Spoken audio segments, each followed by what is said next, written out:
Wowee! It's been a long week, my friends, and today I shall go over the budget dual-wielding Hidden Blade Raider build. If you enjoy a walking simulator like me, and if perhaps you're tired of fire and fire accessories, and are ready for a trifecta of elemental damage, then stick around. In this build, you will find not one, not two, but all three elementi damage types, making clearing on a very rugged terrain full of bodacious monsters a breeze, of the semi-breeze-ish kind. Last league, I made a Hidden Blade Pathfinder using the Squire Shield, and in all honesty, the damage was higher, but the cost of the build was about 5 to 10x the price of this puppy.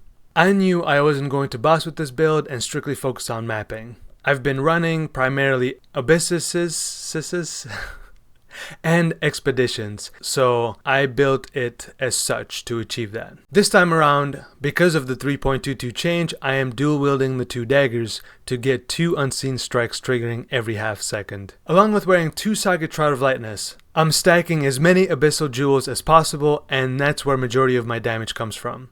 I'm using the Light Poacher Helm, but a decent substitute is Heat Shiver. Depending on the content you're running, you may find that one suits you better than the other. I chose Raider for an easy access to phasing, since that's the requirement for the Unseen Strike to trigger. But Raider also provides a nice and free elemental ailment avoidance chance and applying exposure to our enemies. With Taste of Hate and my Diamond Flask, I actually have 100% freeze and chill immunity. That's why I chose Soul of Lunaris for my Pantheon to get a bit of physical damage reduction instead of the typical Soul of the Brine King for freeze immunity. Though that being said, even if I were to be frozen or stunned, it doesn't matter because the Unseen Strike will keep triggering regardless of my character state. Another reason why I chose Raider is because of the Frenzy charges. They provide a lot of damage, movement speed, and evasion. It's true that Frenzy charges won't affect the Unseen Strike's trigger rate, but it's still nice to recoup a bit of that attack speed loss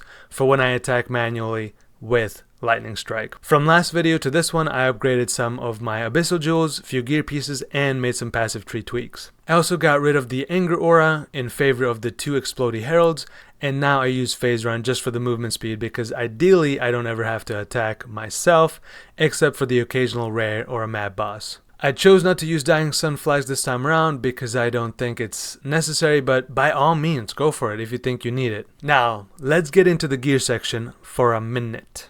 I have Trinity and Nightblade support in each dagger, but one of them has Power Charge on critical support for power charge generation, and the other one has Volatility for damage. If you want to spend the Muns, then the Nimbus Ring is your best bet, much better than Return Projectiles gem support. Also, if you can get your hands on reliable way to fork instead of pierce without sacrificing a gem slot, it will feel much better for clearing. Try out Sniper's Mark instead of Assassin's Mark and see if you like that more. For single target, I used the Val Lightning Strike, which is on a 4-link but still packs a punch, and I chose Life Tap support for my phase run instead of the increased duration so I can run no region maps. Besides Elemental Reflect, I can run all map mods.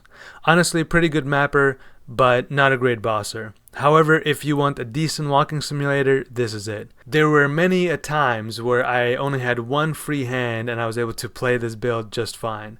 Perhaps if you decide to make this build and you have 2 available hands, just go straight into making 2 of these puppies at the same time on 2 separate accounts and let the divines shower over you endlessly as you play them simultaneously. Thanks for watching, I'll see you next time with another beautiful build.